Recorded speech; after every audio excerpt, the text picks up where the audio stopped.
Une déclaration conjointe historique saluée à l'international.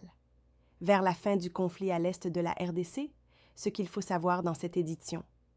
Bienvenue sur votre chaîne Info du Jour TV. C'est une première depuis le début du conflit. Ce mercredi, le gouvernement congolais et le groupe rebelle M23, également connu sous le nom d'AFC, ont publié une déclaration conjointe dans laquelle ils annoncent leur volonté d'œuvrer à la conclusion d'une trêve.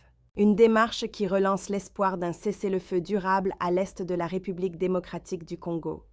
Cette avancée majeure intervient à la suite de 3 semaines de discussions à Doha sous la médiation active du Qatar. Une initiative saluée par la communauté internationale.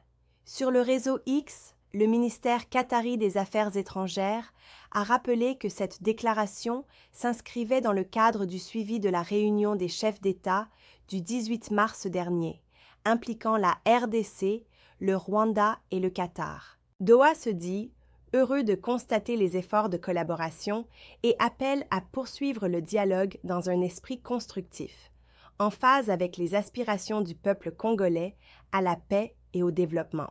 Côté rwandais, le ministre des Affaires étrangères, Olivier Nduhungira, salue un pas important, voire décisif, vers une paix durable à l'est de la RDC, tout en insistant sur la nécessité d'une mise en œuvre de bonne foi.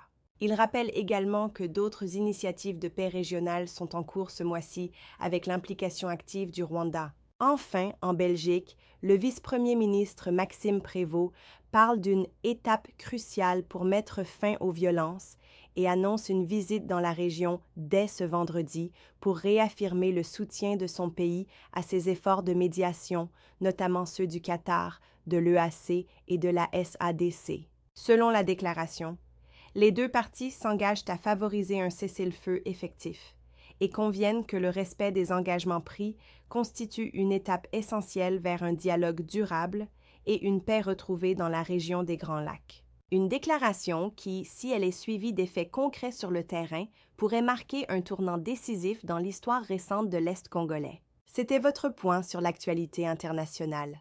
Merci de nous avoir suivis et à très bientôt pour une nouvelle édition. Abonnez-vous pour être informé sur la RDC et le monde.